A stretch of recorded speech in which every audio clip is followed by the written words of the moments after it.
Velkommen til Under Kalotten.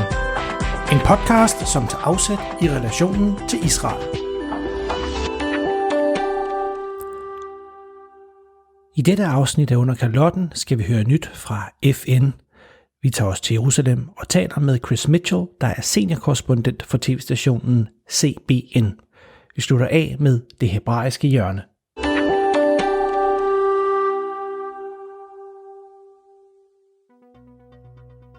Trods modstand fra Iran og Syrien er Israels FN-ambassadør valgt til vicepræsident for FN-generalforsamlingen. FN har igennem årtier været uforholdsmæssigt optaget af Israel. Israel er det eneste land i verden, som FN har som fast punkt på dagsordenen. Israel er også det eneste land i verden, som får flest FN-resolutioner imod sig. Det sker samtidig med, at FN ignorerer reelle brud på menneskerettigheder rundt omkring i resten af verden. Israels FN-ambassadør Gilad Erdan har igennem flere år kritiseret FN for at dæmonisere den eneste jødiske stat i verden. Derfor tog han også i maj 13 FN-ambassadører med til Israel for at besøge Israels historiske, religiøse og kulturelle steder, som har stor betydning. Den nyudnævnte Erdan udtaler: "Jeg er stolt over at kunne repræsentere Israel i en position i hjertet af alt, hvad der foregår i FN. Via min rolle som vicepræsident vil jeg kunne bekæmpe FN-systemets diskrimination mod Israel." Erdan tiltræder stillingen i år fra september. Erdan skal lede generalforsamlingens møder og bestemme dagsordnerne. Siden Erdan blev Israels FN-ambassadør i 2020, har han arbejdet intensivt for at styrke Israels rolle og position i FN. Det her er en vigtig sejr, som vil give os en platform, hvor vi kan vise sandheden om Israel og vores bidrag til verden, trods gentagne forsøg fra palæstinensere og fjendtlige lande i FN, som vil angribe os, siger Erdan. Erdan blev udnævnt som vicepræsident efter Israel for første gang blev valgt som medlemsland i FN's økonomiske og sociale råd. Dette skriver med Israel for fred.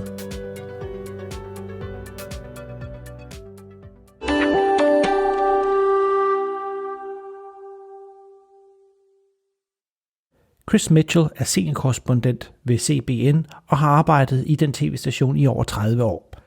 CBN er en amerikansk ejet kristen tv- og radiostation, som laver kristent indhold til millioner af seere og lyttere hver eneste dag. CBN har tv-afdelinger overalt i hele verden, og Chris Mitchell har været bosat i Jerusalem og arbejdet med Mellemøsten som stofområde i mere end 20 år. Vi møder ham i Jerusalem til en kort samtale om den generelle mediedækning af Israel og hvordan han ser relationen mellem Israel og den kristne kirke i dag. First of all, thank you for taking the time. I was wondering, from a media standpoint, what has the progression been since you arrived in Israel when it comes to Christian media outlets addressing Israeli issues? I think there's been a growth. I think for CBN News, we've developed a program called Jerusalem Dateline that we do once a week. We have plans to go two days a week, maybe 5 days a week. TBN has developed a news program. A friend of mine, Eric Seckelbeck, does a program called The Watchman, reports on what's happening in Israel and the Middle East, talks about the threats of Israel. And so I think there has been a growth of Christian media, and I think there's been a hunger of Christians around the world to know what's happening in Israel and around the world, and especially about the threats facing Israel, like Iran. I just was at a meeting with a Danish journalist who is also Jewish, who said, well, from a Danish point of view, media today are more honest when it comes to facts and Israel. Previously, it was always attacking Israel, defending the Palestinians, but on a global scale, from your point of view, do you see the same thing or do you see it differently? That's a good question, but I don't know if I'm that qualified to address that. I do remember when we had press briefings and meetings of the press, or especially meetings with leaders, an animus against Israelis. I'll go back to 2005 before the so-called disengagement.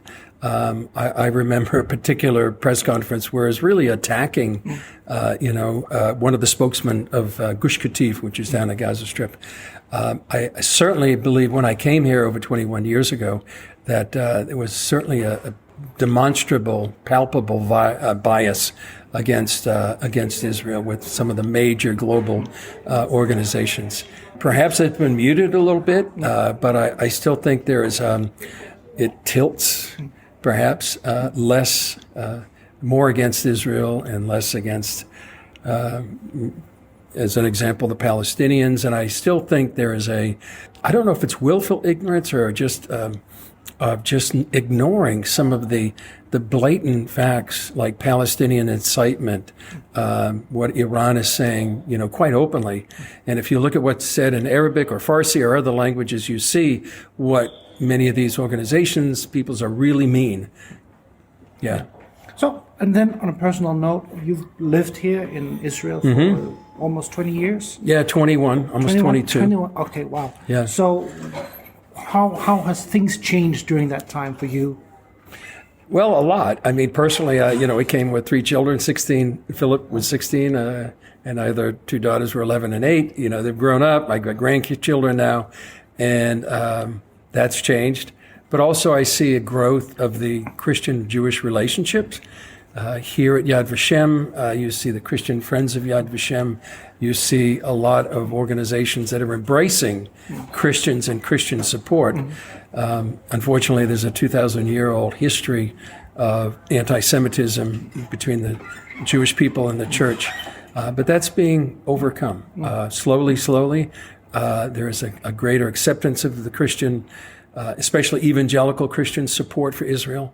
Of course, we've seen the growth of Startup Nation, the technology here in Israel, and we've seen the Abraham Accords, this historic relationship growing between Israel and many of these Sunni Arab nations like Bahrain and the UAE, but also a growing threat with Iran. The nuclear Iran seems to be the overarching threat in the region.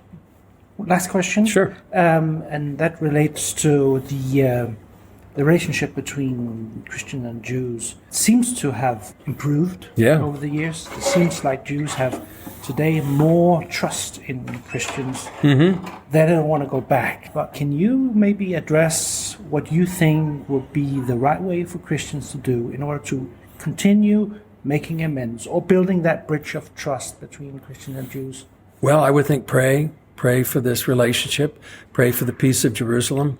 I think organizations like the ICEJ, which I think does a remarkable job and has for decades standing with the Jewish people, learning more about Israel. And I know I've heard this many times, come to Israel. If you come to Israel, you'll see a miracle in the making. You'll see how you can understand Israel much more. It diffuses some of the attacks against Israel that Israel's an apartheid state. Come here, see for yourself, and get connected to the land of Israel. You get connected to the Bible, you get connected to the Jewish people, the state of Israel, and as I said, a miracle in the making.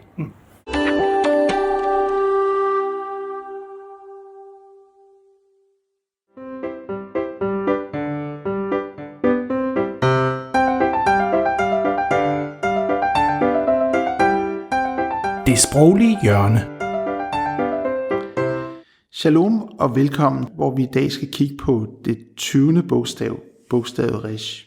Bogstavet resh svarer til vores R, og egentlig så kan man godt se, at det R, det er bare spejlvendt i forhold til det danske R. Og det handler noget om, at cirka 700 år før Jesu tid, der gik de hebraiske bogstaver ind i det græske alfabet, og fordi man havde en anden læseretning, så blev de bogstaver, der ligesom kom ind i det græske alfabet, de blev ligesom spejlvendt, og derfor kan vi genkende det, hvis vi spejlvender bogstavet. Resha er egentlig også roden for ordet rosh, som betyder hoved. Så resh fortæller os noget om begyndelse, noget om hoved og lederskab. Vi kender ordet rosh fra det hebraiske ord for nytår, Rosh Hashanah.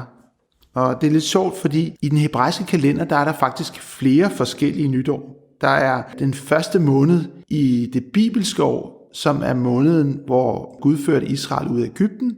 Det er i marts cirka. Det er måneden Nisan eller Aviv. Men så er der også i februar, at der er noget, de kalder træernes nytår. Det er der, hvor træerne blomstrer, og man kan sige, at deres potentiale begynder at komme til syne. Men så er der også et tidspunkt i den 7. måned, den første dag i den 7. måned, som kaldes Rosh Hashanah. som ligesom set som en ny begyndelse.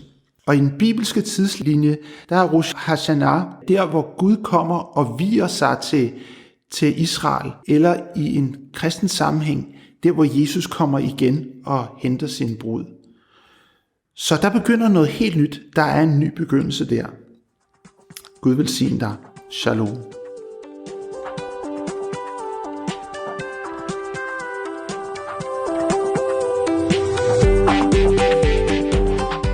Du har lyttet til en podcast fra ICEJ Danmark.